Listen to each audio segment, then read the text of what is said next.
All right, everybody hear me? Yay. Well, welcome. I'm so excited by the attendance today. I just look out there and see all these future librarians ready to take over. And lawyers and people to fight the fight. So thank you so much for coming. And welcome to our panel. My name is Teresa Flett. I am the library director here at St. Charles Community College, and I'll go ahead and introduce our distinguished panel here. Sorry, let me get going. I'll start at the far end. So that is, sorry, I'm a little nervous. Angie Rundle is a librarian at St. Louis County Library. She has the honor of serving on this year's, sorry, not on the mic. She has the honor of serving on this year's Stonewall Book Award for Children and Young Adult Literature. She's also a member of the American Library Association's Rainbow Roundtable and Intellectual Freedom Roundtable. Next is Jason Kuhl. Having worked in public libraries since he was in college, Jason has been a professional librarian since 1999 and has held administrative positions in public libraries in Illinois and Missouri. He is currently the CEO of the St. Charles City County Library, a position he has held since 2018. Next is Molly Carney. She's a staff attorney at the ACLU of Missouri, where she engages in strategic efforts to protect civil rights and liberties, including her current work on litigation and advocacy against book bans across Missouri. Next is Karen Clodfelter, a former elementary school teacher. She has been a library assistant in youth services at the University City Public Library for the past 22 years, doing collection development and running a book club for 4th through 6th graders, among many other duties. And then last but not least, we have Ying Lee. She's the manager of public services here at SCC and also a member of the Missouri Association's Intellectual Freedom Committee. All right. So first I'd like to say that if you didn't get a chance to yesterday, there was another panel on books, book banning, and it was a great session. It was called Why Books Are So Dangerous. So if you didn't get a chance to attend, please watch the video. It was great. It was a session from our faculty who spoke more about some of the history of book banning, motivations behind banning books, why you should read banned books, and their value to our society. So there's a lot of outstanding information. So it's a nice complement to the session that we'll be doing today. We'll be focusing a lot on how it's affecting libraries and some of the legal issues surrounding that as well. All right, so to start things off, it's going to be a question-answer kind of a panel, but I did want to just pull up a few slides to talk about why this is so important right now and to reiterate why this session was proposed and why we're all so passionate about this concept of freedom to read. So book banning has reached an all-time high. During the last 9-month period from July 1st to 2021 to March 31st, 2022, 1,145 books have been banned by school districts across the country. You can see that challenges have always been tracked by the American Library Association throughout the years, for years and years and years and years. And you can see how it's dramatically increased this past year, the number of challenges that libraries receive to books on their shelves.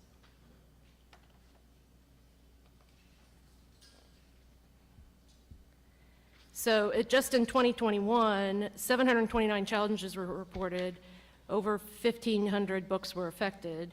There was only 416 books in 2017.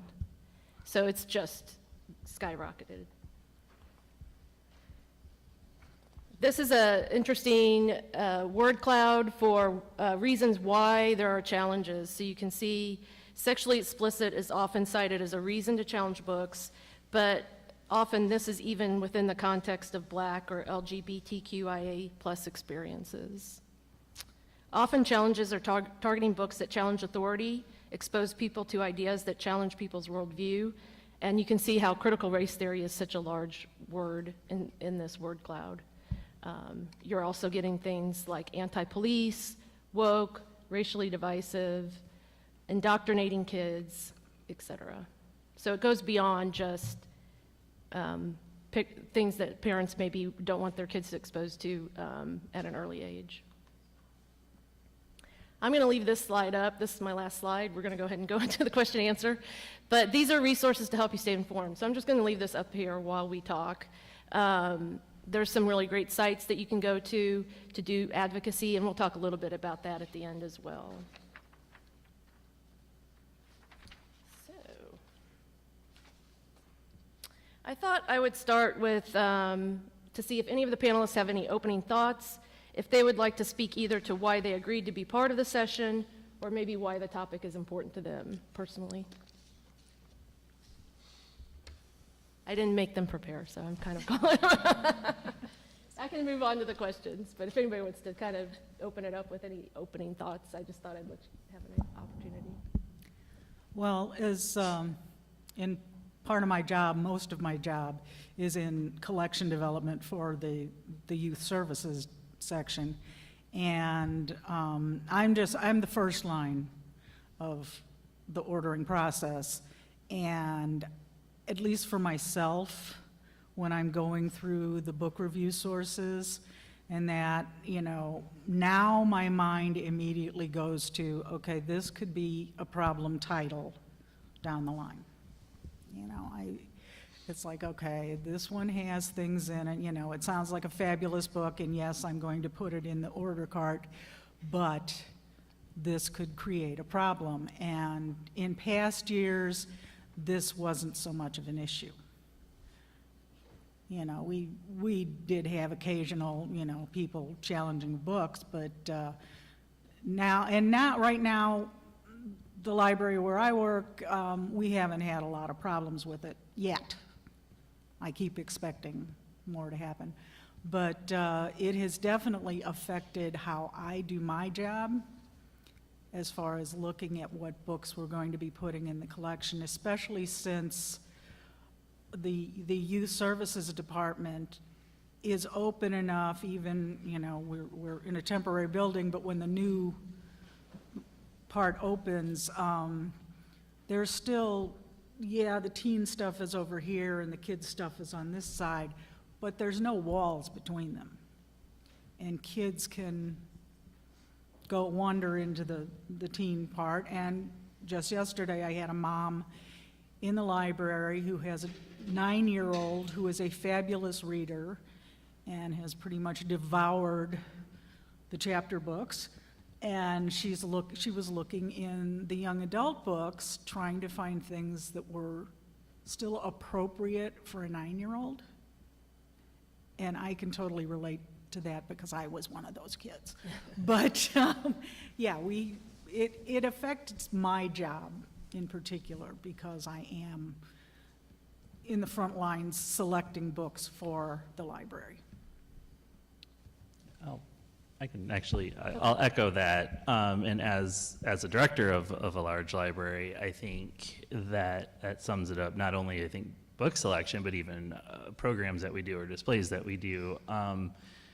You know, I liken it that we're kind of living in a culture of fear right now where we have to view everything through the lens of, oh gosh, what trouble is this going to cause? Which has never been something that was a criteria for doing something before, and within the past couple of years, it's really almost moved to the top of mind when you're considering things, and I think it's a scary road to go down for institutions that are supposed to be about intellectual freedom and are supposed to be about the freedom for people to choose for themselves what to see and read. And I think, really, I feel like my contributions to this panel can be like pretty small because I just feel like I can just repeat that one sentence over and over again. Everyone should be able to make their own choices. Full stop, you know, and I think that's not the environment right now, and it's something that I think we need to educate as many people as we possibly can. So I'm glad you're all here.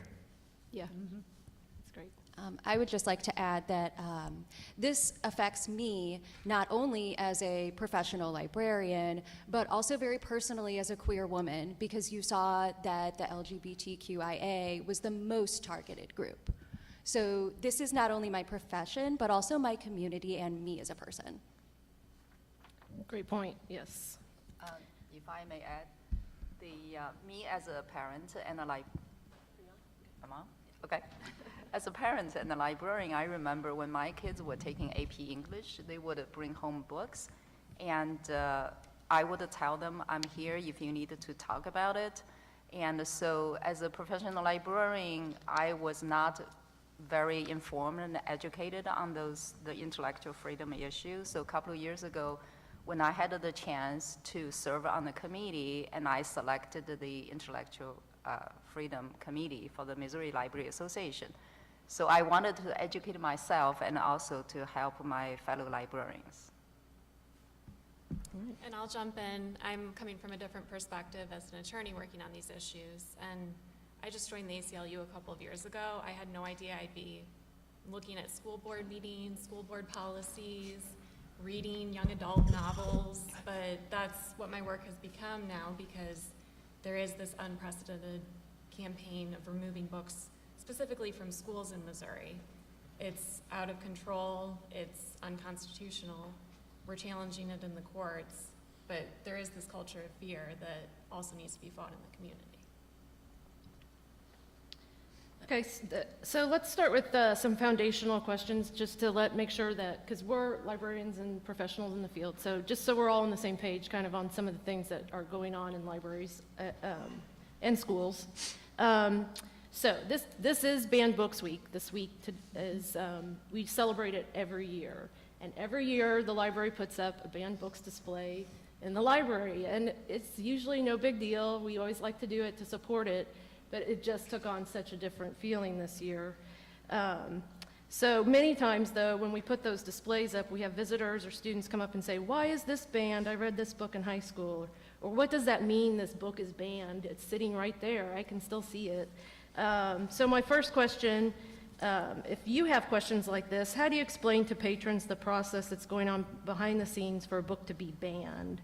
Or can you help the audience understand the ideas of banned versus challenged in the context of schools and libraries? Does anybody have any thoughts about that? I'm gonna start with this because this week we had that display, like Teresa mentioned. All the time we have students walked up, what, why? Like, no, I read that. So I would explain to them these are not nationwide bans, and they are banned from a certain district, school district or public libraries. So for a book to be banned, they have to be removed from the collection, physical books, or digital ebooks to be removed. That reminded me, I just read it, a Texas public library district, they dropped their whole ebook collection because of 2 books that was being protested by some parents or the patrons in that community. So that district is blocked. They blocked the whole ebook collection. So I would explain to students those books are being removed or restricted access to these, or if it's a book that has been placed under or behind a circulation desk, and we are restricting access to that information. So if the book is being challenged, it means that it's attempted to remove that book, to restrict access to that book. Also, could everybody move their microphones just a little bit closer when you talk? That's going to keep everybody from talking. Okay. Many people might not know that libraries have policies in place that guide us when we select material to include in our collections and then what we deselect. We also have procedures in place for the communities we serve to question certain material. Can you speak to your policies and procedures, or maybe where you see problems or opportunities to improve these policies and procedures in light of the current wave of challenges? Or maybe just talk about your experience, this current year with that whole process and how it works. You want to go? Oh, I can talk about the challenge process. So we have procedures in place, and actually policies that have been approved by my Board of Trustees, where anyone who wishes to question an item that we have in our collection, there's a form. I think these are pretty common. I think all the public libraries here have them. They tend to ask, first and foremost, have you read the stupid thing? I mean, they're not phrased that way, but many times they haven't. So, in what in particular do you object to? Do you what's a possible remedy and things like that? And at least from our end, we convene a committee of staff, about 5 people, to read the item and make a determination on whether we're going to keep it in the collection. We always do. I would say I've never been around in any library I've worked in where we've removed one. Possibly reclassifying it into, if it's a children's book, maybe move it to teen. If it's a teen book, maybe move it to adult. We try not to do that. I consider that really to be effectively, restricting access, but if you're a dog owner and you go to get a dog toy, but they've put some of the dog toys in with the reptile things, you're never going to find them. So you have effectively removed it from your collection. If you put it where it's not, you don't expect it to be. I would say, and we were just talking about this here earlier, those procedures were put into place at a time when we might get 1 or 2 challenges a year, or even less than that, and think, okay, well, this is there's a real serious issue with this, we really have to look at it. Well, we've gotten 10 since November, and it's people that often don't even live here. It's there are websites out there that tell you how to challenge things, and I almost feel like the idea that every challenge we get, we're going to convene a staff committee to read it and do all of that, maybe gives a little too much, I guess, credit to the challenges. We don't do that for, people complain about things a lot. We don't convene 5 people to look at every single time someone complains about something. We made, and I'll let the person who does book selection talk more about the selecting, but these are generally mainstream published things that have gone through an editing process and a vetting process and a publishing process. These aren't things that are produced in someone's backyard or a basement. So, they're all very credible things that are in our collection. So for one person of the 400,000 that live in St. Charles County, for example, to question why we have it, and we're going to pull together 5 people to spend hours and hours looking at that thing, I think almost gives a little bit too much weight to that in a society where, and I'll say it again, everyone should just be able to decide for themselves. So, yeah.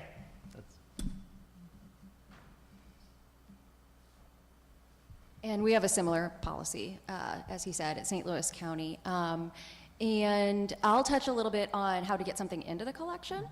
Anyone can suggest a purchase for the library. It's easy to do. You can just go to the website and say that you would like this book to be purchased, and then you will get a response.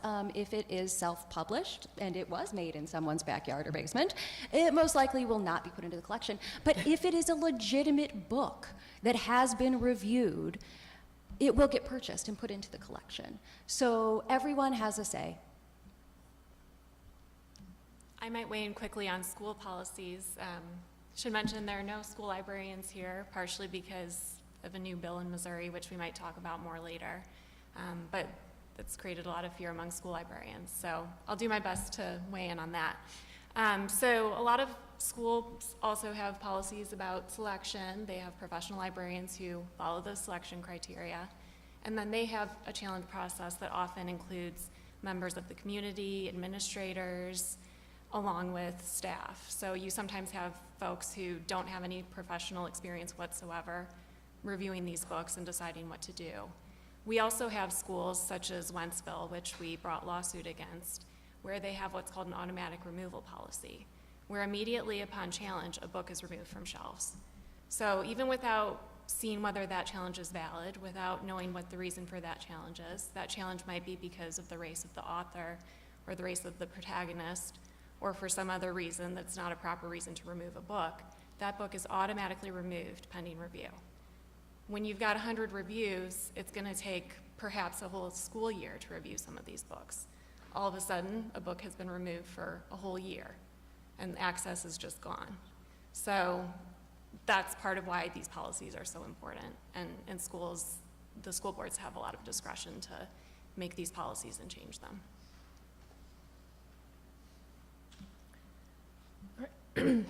I'm going to go ahead and move on to that next question then, since you brought up the new law. Molly, if you want to speak to it first, I guess. So the new Missouri law is SB 775, Section 573.550.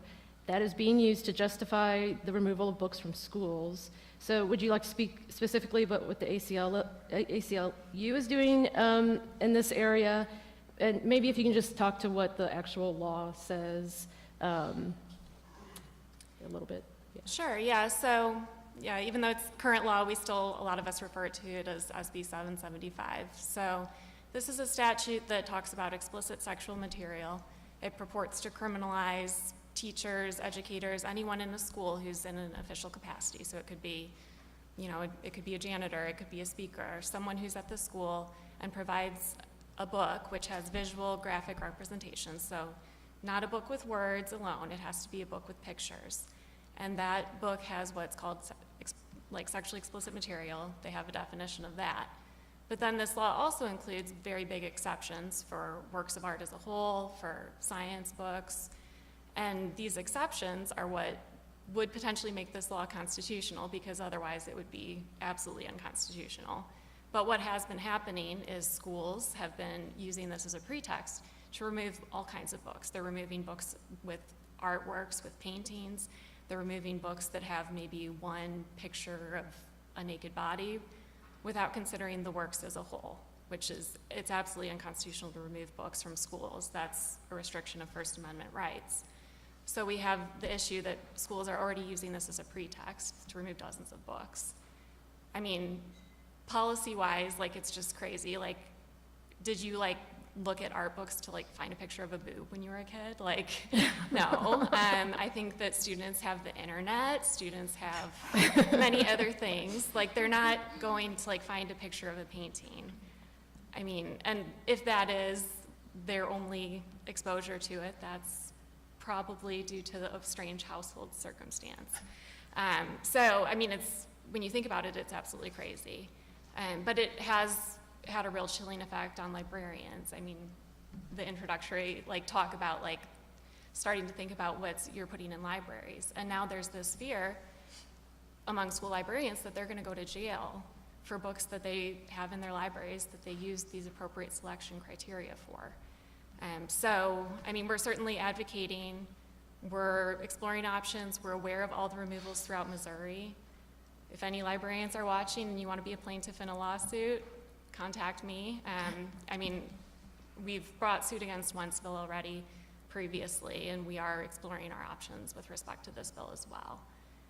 So, I mean, I could go on about it, but it is, and I will also just say, this is absolutely something we all need to be aware of and we all need to fight.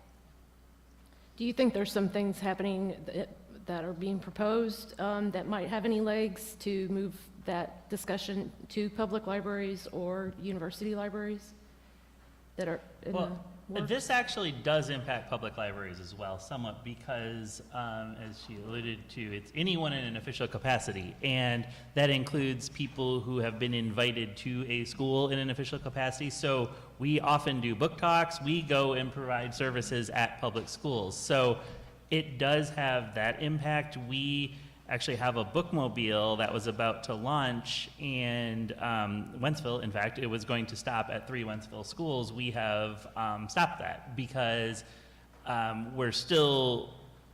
we've located sites that are not on school property, just because, again, it's that culture of fear. We do not want to be the test case. If something on that bookmobile was on school property, that we had a formal agreement with the school. So it already is having a trickle-down effect on public libraries. One of the school districts here in St. Louis County is reevaluating, did I say St. Louis County? St. Charles County.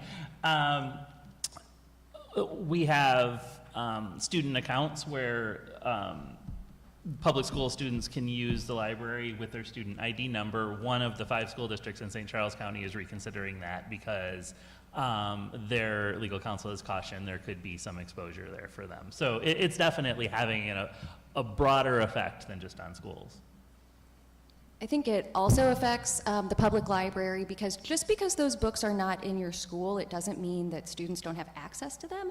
And so those same books that are banned in your school are really difficult to keep on the shelves at the county library, because those are the books that students would like to read. Yep. Who was it that just said that recently? They said, if you're interested in reading something good, read a banned book. Look at the banned book list, and that's where you should start. All right. So I found these two quotes in an article from NPR reporting on a challenge in a Louisiana library. It was I've been reading lots of scary articles lately. It's just one after another. The Texas one, they closed the library down for 2 days so parents could come in and just start removing books off the shelf without the librarians there. There's just story after story, but this was one in Louisiana. And there's two quotes that were in the article, and I thought I'd just read each one to kind of get to an idea that I think it would be interesting to talk about a little bit more. So the parliamentarian with the Louisiana Library Association was quoted as saying, "We encourage you as a parent to know what your child is reading. The parent has every right to tell that child, no, this isn't appropriate for you. But that right ends when another parent comes in looking for the exact same information." So that gets to Jason's point of, everybody should have the right to read what they want to read, right? So the president of the library board, who's actually promoting the bans, he's a conservative activist. "This is where we get into sticky ground," he said. "Do we allow a governmental agency, and the library is a governmental agency, to supersede parents' rights? And do we protect parents' rights, or do we just say, well, that's the stuff that we have, and we put it anywhere, and if your kid stumbles on it, it's not our problem?" So it's kind of two different points of view, like whose responsibility is it? Is there some responsibility of the library to make sure that certain items are in certain areas? So many of the challenges are coming from parents who are saying they're concerned their children are accessing material that they deem inappropriate, which I also think is funny when there's the internet. But they're not going to the library probably to get that inappropriate content. But how do you respond to suggestions of using rating or labeling systems? The whole idea of age appropriateness, what's considered explicit. Does anybody want to talk a little bit about that idea? Like, is that something the library should be concerned about? It's kind of a slippery slope of, whose responsibility is it to keep certain materials out of certain age appropriate situations? I think that's an interesting point, because when I was a child, growing up in St. Louis County, the St. Louis County Library had 3 different levels of library card. And if you were 6th grade or under, there were only certain books you could check out. Now, because I was a very good reader, this was very frustrating. It was also frustrating for my parents, because they would have to come to the library with me if there was a book in the teen section that I wanted to read. And they didn't have a problem with me reading it, but they had to come check it out for me.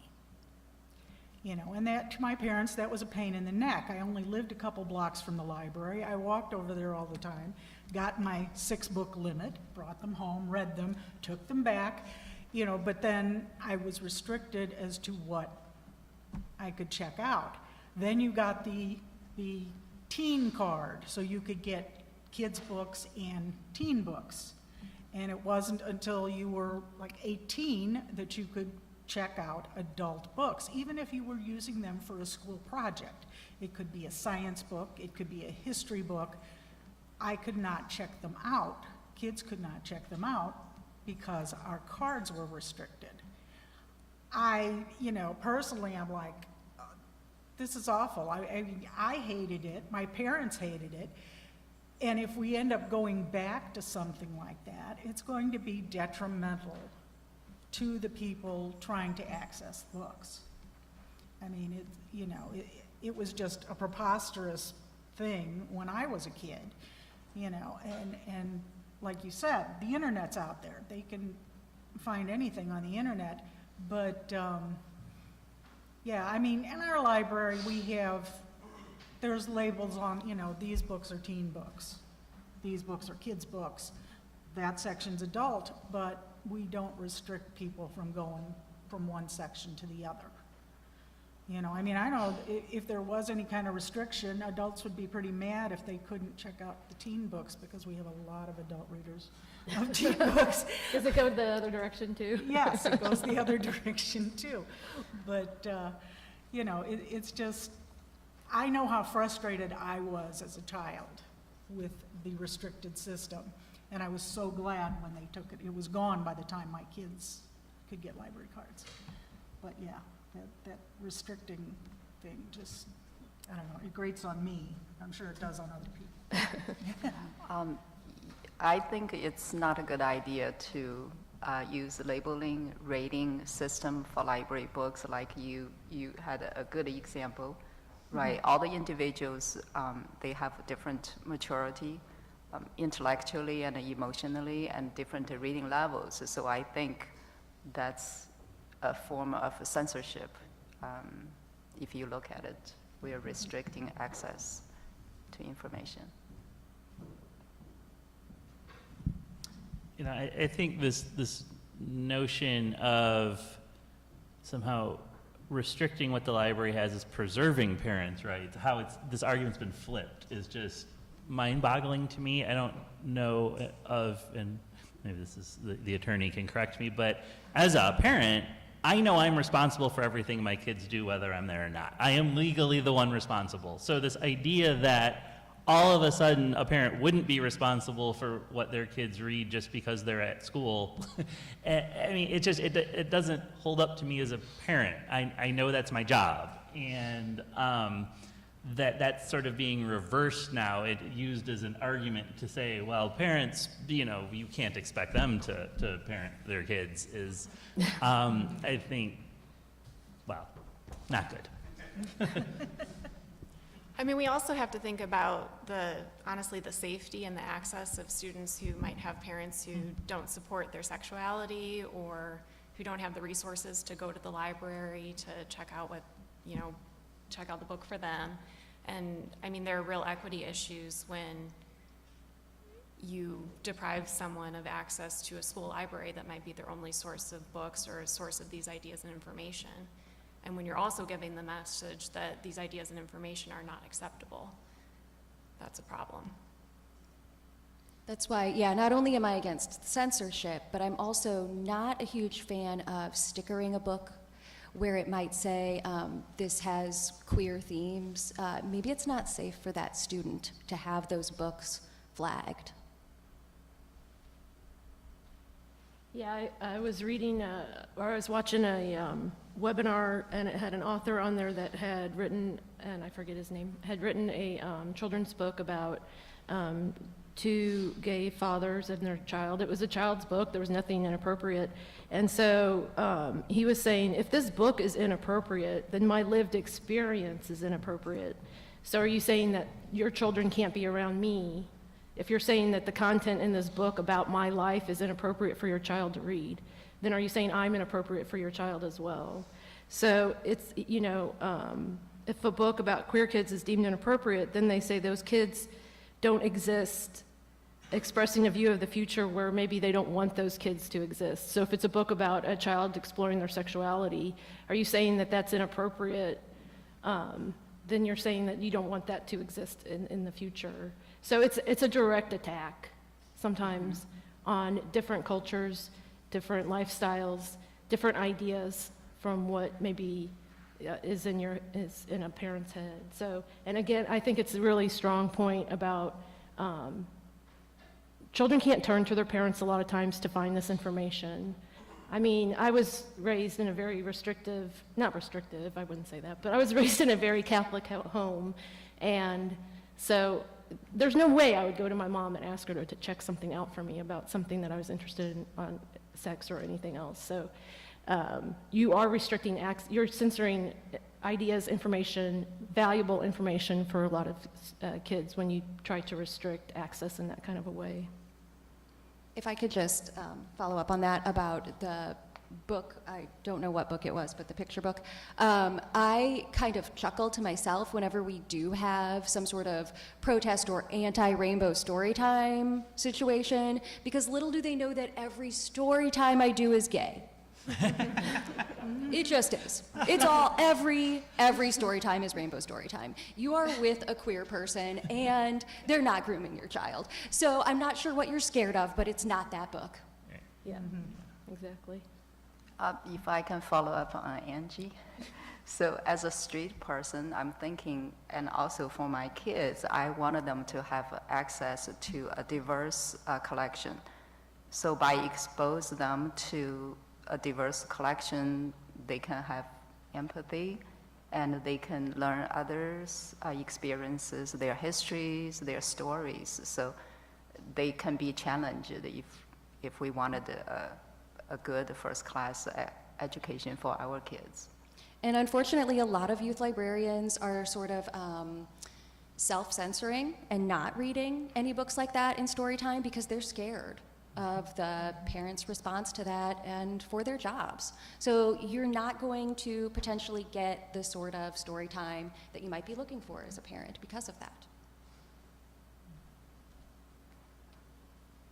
How do you all see social media playing a role in this current wave of book challenges? Jason, you mentioned there's lists shared. So can you speak a little bit to what you've seen in that situation? Well, I think social media is playing the same role in this as it is in everything else right now, which is turning it all into a dumpster fire.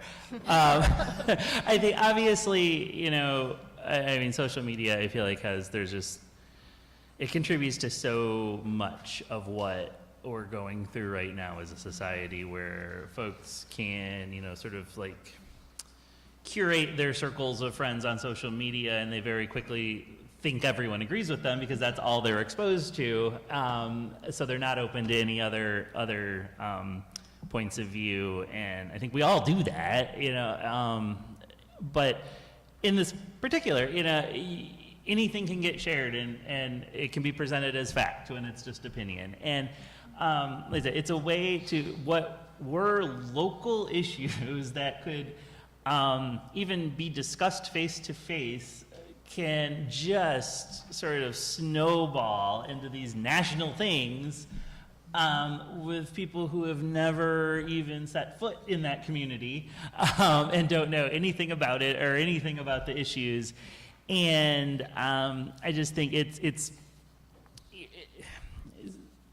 things can get flamed up so much more quickly now. And it's just, I think it's exacerbating all of the issues. Like I said, you know, there's national movements on, you know, how to approach libraries and how to challenge books. And I mean, I think many of you have probably seen it, where it's like, you know, go in and see stuff on display and just check it all out so it's not available. Stuff like that. I mean, that's what's being talked about out there and spread, and there are people absolutely using it.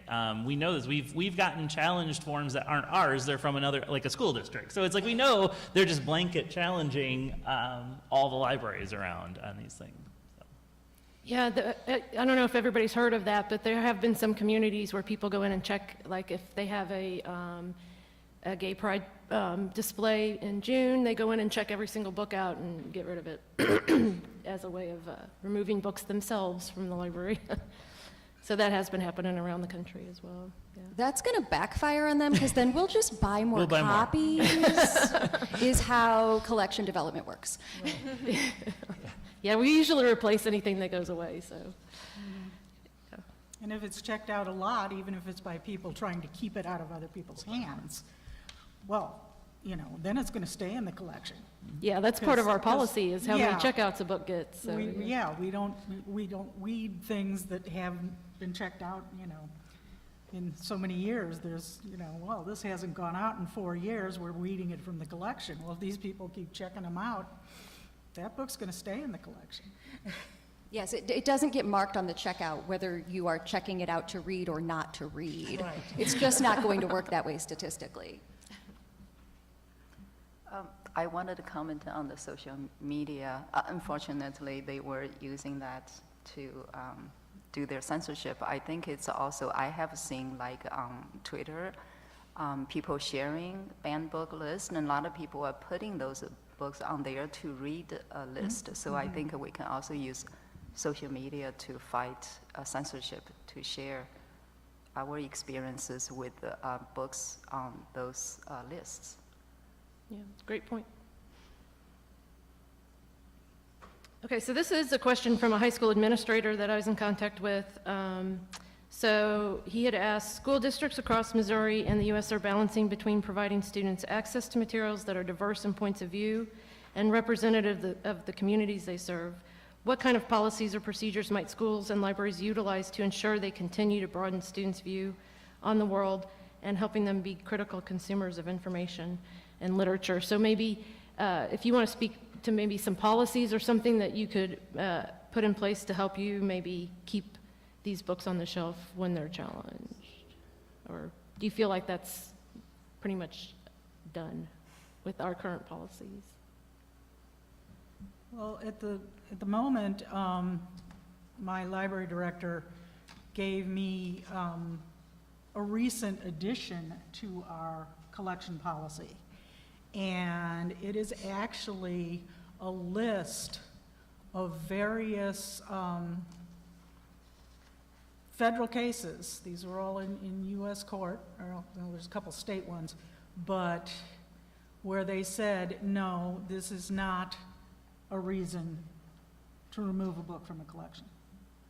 You know, and I have, you know, there's, what, 6 of them here, just on this one page that he gave me, and they have actually put that into the policy, the library's policy.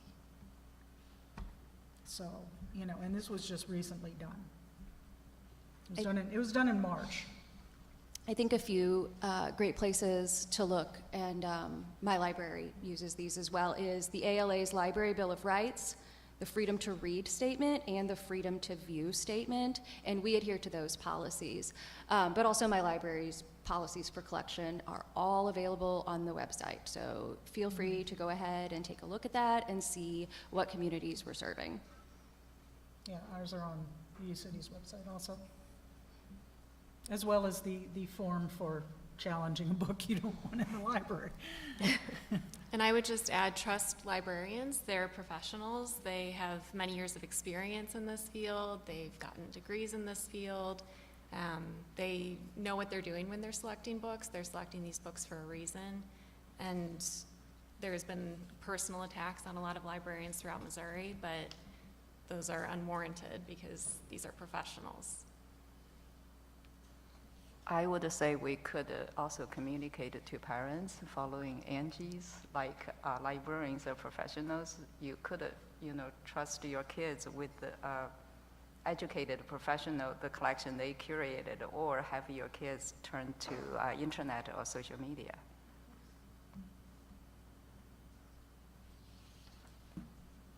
All right.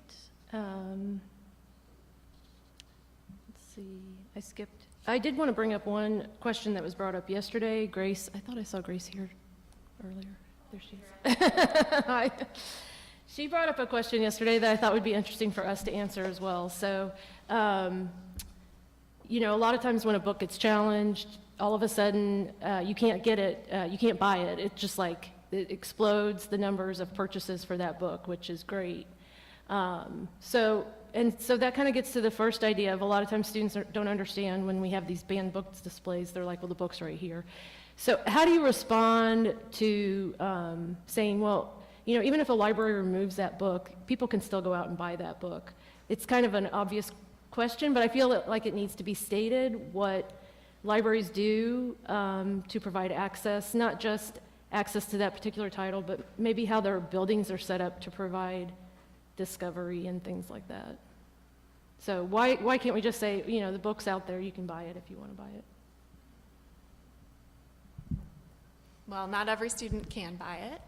Not everyone has internet. Not everyone has money for Amazon. So that's an issue.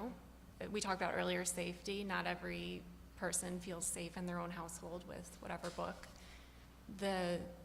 I mean, there's the impact on the ideas, you know, there's a chilling effect on the invalidation of these ideas, which has a broader effect.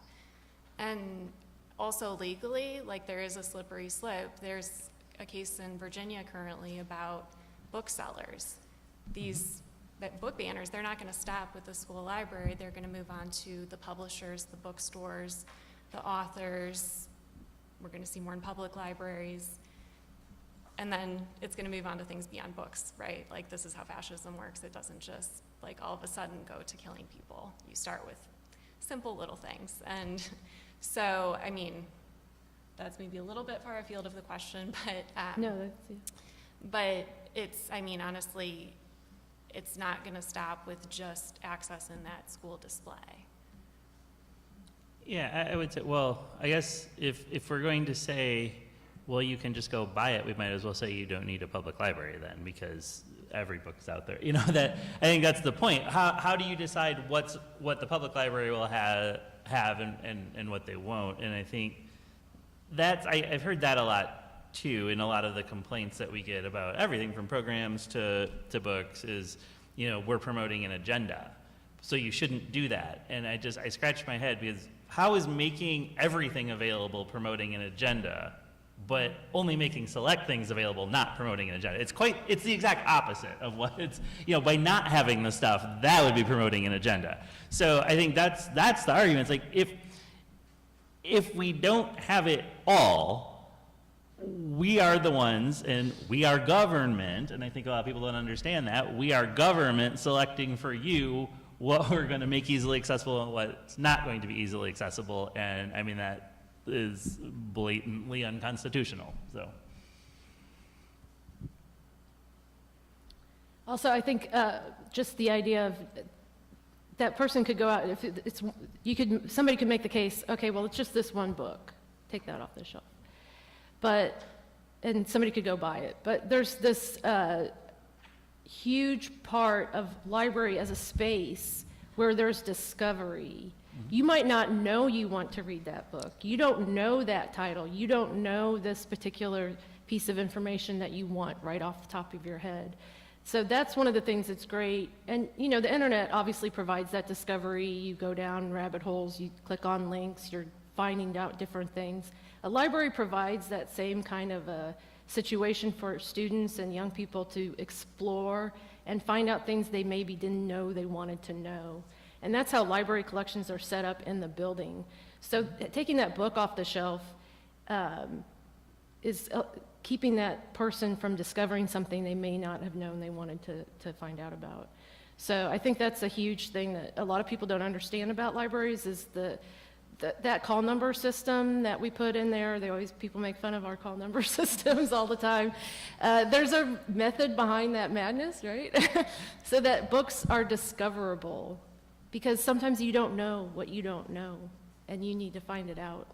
And so you find one book on your topic, and then you find another, and it's sitting right next to it. And you find that one author you like, and hey, they have 5 more books, and I can read those too. So the idea of discovery is an important part of not restricting certain titles from your collection as well. All right. Anybody have anything, final thoughts before we move on to questions from the audience? I think I hit all my questions. I think I might have skipped 1 or 2, but we kind of dealt with it at one point. I would just want to add one more thing. I think that we're living in this modern moral panic, that it's sort of the last gasps of like the stranger danger, only it's sort of been reanimated into this like scary books are gonna get you.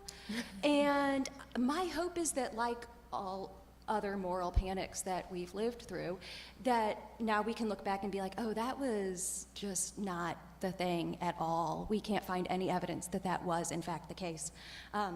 And as far as I know, there's no big cases right now where a child has read a book that was banned and it just completely detrimental to their life. So my hope is that we're living through this, we're going to get through it, and then we can finally put this moral panic to bed and be done with it and just move on to real things to be scared about. That's interesting. I do have a quote that I forget who said it while I was watching this, but I wrote it down. Moral panic often focuses on protecting children. The propaganda is saying your children are in danger of these ideas of people who are represented in many of these books. So, yeah, it's something, it's interesting to me also that I would kill for my kids to read a book. Any book, I don't care what it is. So it's sort of interesting to me at this time when it's hard to get kids to read a book at all, that this is what this group has decided to focus on. I don't know if it's, so I don't know, the motivation behind the challenges are kind of clear cut when you see what people are challenging as far as their political motivations. But I don't understand why they're coming after libraries so much, except for it's a tangible thing that they can, you know, point to, as opposed to the internet, which is unwieldy and they have no control over. So I don't know. Yeah, as far as, you know, kids taking on what's in books and that, you know, I'm a big murder mystery fan. I haven't killed anybody. You know, it's part of the mystery. Yeah, I love those mysteries. I started reading them as a kid, you know, and my kids read all kind of, one of my sons is a military history fan. You know, he has learned all kinds of things about weaponry, weapons of mass destruction, and all this. Yeah, he lives in the suburbs and, you know, has his dog and his wife and his job, and, you know, he's not becoming a terrorist.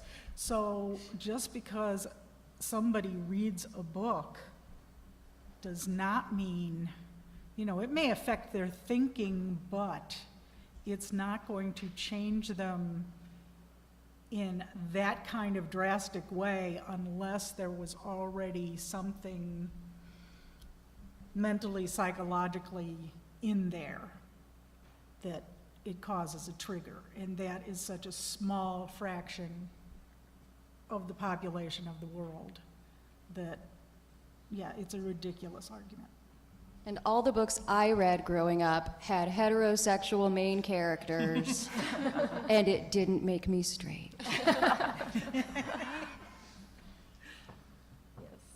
We just want everybody, this is another quote I had on here, we just want everybody to be able to come into a library and see themselves represented, their life experiences represented.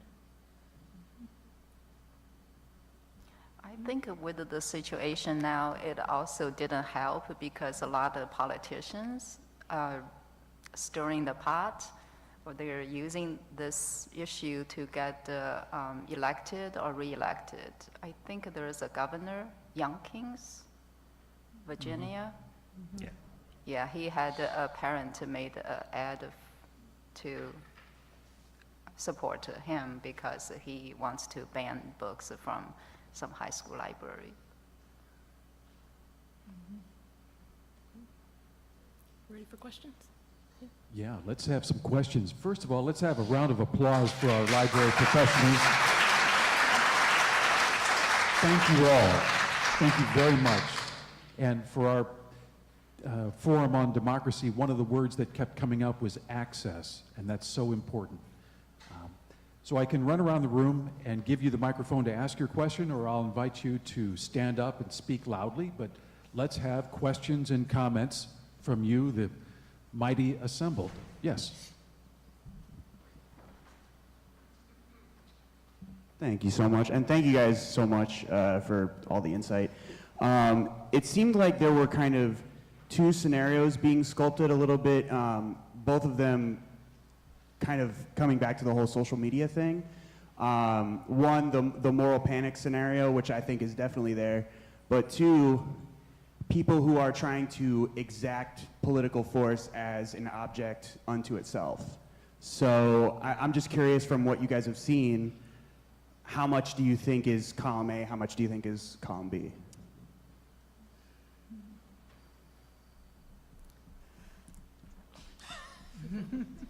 Could you repeat that last part of the question? I don't think I heard you correctly. So of the two scenarios, like when you see these complaints come in, like you were saying, some of them, they're not even from the area, right? So there's almost like an inherent disingenuous, like there's force being enacted, but the person on the other side probably doesn't even really care. Maybe, maybe not. So I guess I'm just curious, like how much do you feel like you're interfacing with a parent who it's like, this is their concern and maybe they're having a moral panic, or it's someone on the internet just trying to, you know, occupy some kind of space or invade this, like a democratic institution? Trolling. Yeah. Yeah. Well, I'll say in the school context, from what I've seen, there are certainly the trolls, but there are also real people, real community members, moms who I guess don't have enough to do. And it's a very small minority of parents, but they are very vocal and they are very real and they are very power hungry. And they currently have enough force that they're removing dozens of books from schools. So it's maybe not the majority, but it's a strong enough minority that they are doing real things. Yeah, and I think they're taking inspiration a lot of times from, you know, they weren't in their school library and saw these things. They were hearing someone else from somewhere else say these are there and these are the actions you have to take to protect your children. So it's almost like they're coming at it removed from their local situation, but they're being told that's what they need to do. And this is one of those things, like they truly believe what they're doing is right, and they're doing it for the right reasons. So I think that's always important to keep in mind. I mean, these are not evil people necessarily. They're people that really firmly believe in what they are protecting their children. So, I mean, it doesn't do us any good, I think, to demonize them necessarily. But it also makes it a lot harder, I think, to have that sort of, you know, discussion removed from emotion as well.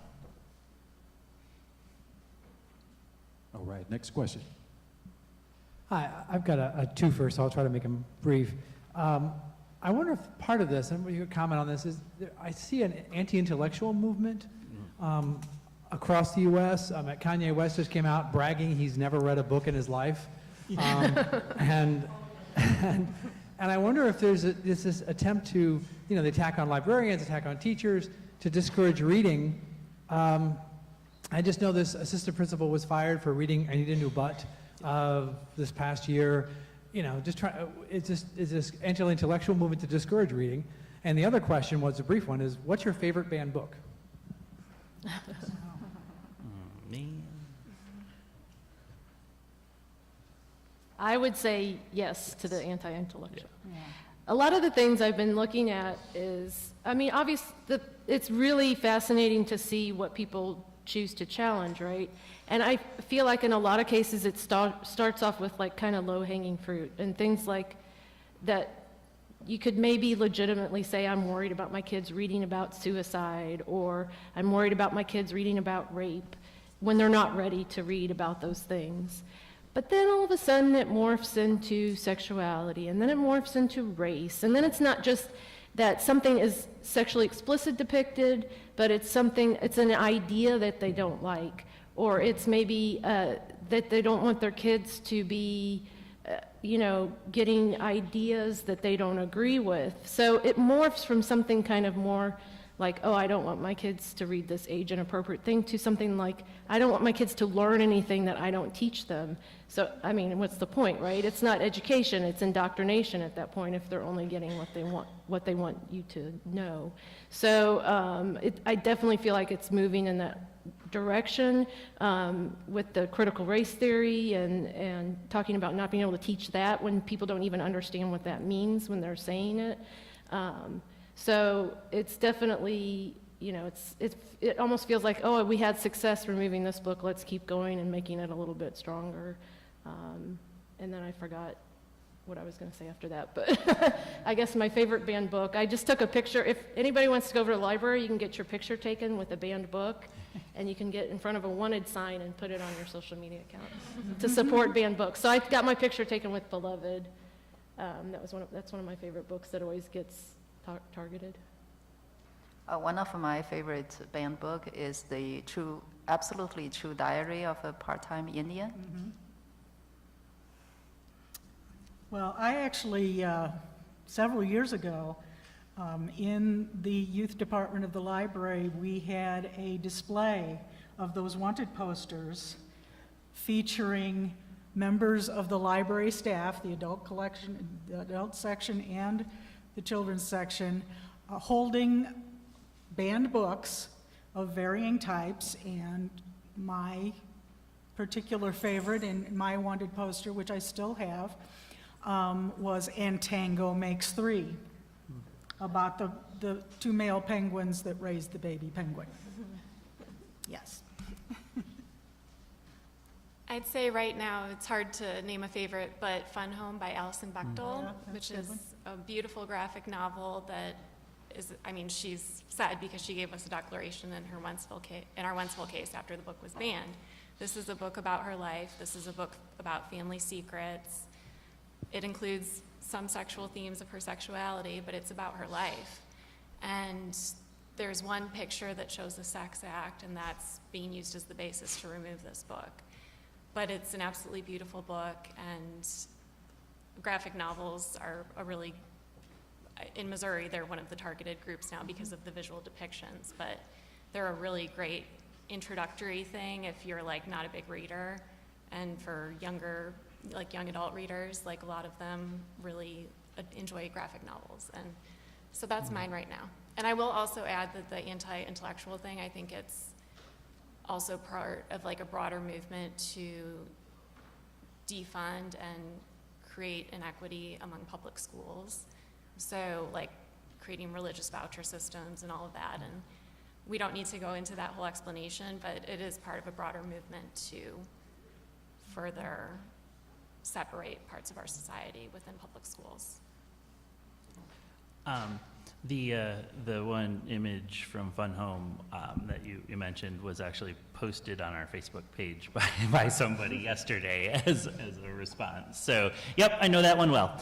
And we chose to leave it there because if we took it down, that would inflame. See, you don't think it's appropriate. So, but that is a tactic that they do use. Yeah, I don't know. I mean, favorite banned book, I think Grapes of Wrath was one of the first, and I think that's one that stands out to me. For me, a lot of it's actually less books than it is music. I grew up, and I mean, a lot of this is an extension. I grew up at that time, which is before many of you, that, you know, there's all this stuff about there's hidden messages in hard rock music, and it's like I had to go to seminars at church where things were played backwards, and it's like, and there were lawsuits because somebody, you know, killed themselves because of a song and things like that. So, I mean, really, that's the one that still resonates with me because that's from my youth. Yeah, I would agree, the anti-intellectual and also just anti-education in general. Like, we can't get bond issues passed. Nobody wants smart people in their community, which I do. Even though my child is not in school, I always say yes to those things because I want smart people. I have too many banned books I love, but I'm going to say Call Me Max by Kyle Lukoff. He's one of my favorite people in the world. And it's a picture book about a little genderqueer kiddo and his friends, and they just do like normal kiddo stuff. But pages of that book were blown up, and they were like put behind the governor of Texas when he was signing off on banning a whole bunch of books. So definitely check that one out at your local library. I just had a question real quick, and my favorite banned book, by the way, is To Kill a Mockingbird, like classic. Love that one. I can't believe it's banned. I wanted to ask, from the perspective of everybody like listening to this and wanting to do more, what can we do in response to these book bans? What can we, as citizens, how do we counteract those minority but very loud voices? ALA has a campaign, Unite Against Book Bans. So if you go to that website, it gives you some very real and specific things that you can do. And I would say for all of us, we're all in public institutions, and being a public institution means all of our board meetings are open to the public. So when these things, and there's public comment periods. So I think we all understand that these are minority opinions out there, but they're very vocal minorities, and they understand what coming and giving testimony in front of boards and the impact that that can have in kind of creating chaos. So, I mean, if you get wind of these things, go to your local school boards, go to your public library meetings, and give the alternative, and explain why it's important, and you as a citizen want these things, and you want them in your community, and you think it's important. And vote to the extent it's an elected school board that vote or run for office. Get involved in local politics. If you're a student or you know a student, I think students right now are the most important organizers we have. Start by reading the books and buying the books and sharing the books. In Nixa, Missouri, down by Springfield, we've got a banned book locker where students are bringing the books into schools themselves and speaking up at school board meetings and writing op-eds, and doing that kind of advocacy on the local level, I think is really powerful, and showing up in person, not just on social media. I wanted to comment on that. It's so important because earlier this year, a school board in Tennessee, they voted 10-0 to remove the I think it's called Mouse. It's a graphic novel, Pulitzer Prize winner. And because it's about the Holocaust, so it's 10-0. That's the vote. It's really sad. So yeah, we encourage everyone to take note of what's happening locally and get involved. And Yeah. one of the issues with the Mouse book was there were pictures of naked mice, which I have never quite understood, but yes, there was nudity. The mice didn't have clothes, so go figure. I would just say, pay attention to your school board elections. They are often at a time when you're not going to vote on almost anything else. And so that vocal group that wants to get the crazy person on the school board is going to get their way unless the rest of us go and vote otherwise.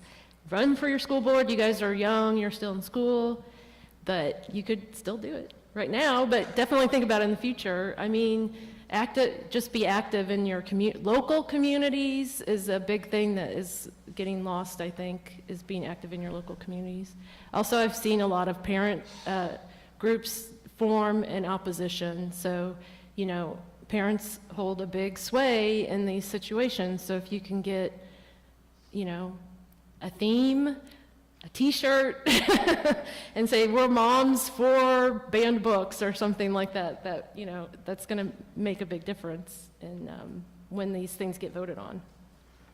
As far as the school boards, frequently in school board elections, at election times, there will be multiple candidates that are all from a same group that are promoting banning and you know, restricting a lot of things.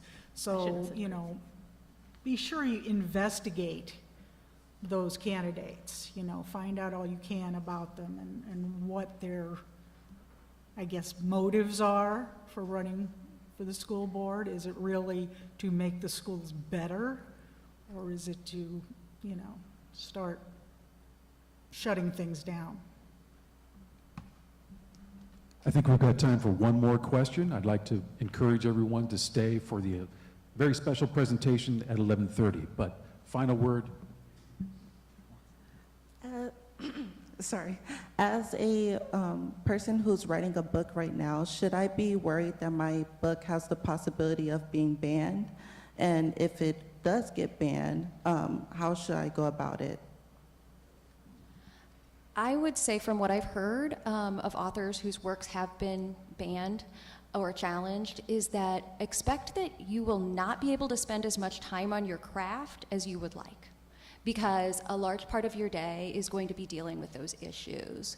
So think about that as part of your occupation as well that you wouldn't really anticipate. But don't be afraid. Yeah, Write don't be about your afraid. experience. Share it. People need to hear it. Yeah. Don't let them silence you. check out John Green's, online stuff and his talks, because he frequently refers to, his books have been banned, and he deals with it quite a bit. But, you gotta keep going, you gotta keep the creativity going. And it's not everybody's gonna like it, whatever it is. But, it's yours. You do you. Thank you all very much. Outstanding session. Thank you.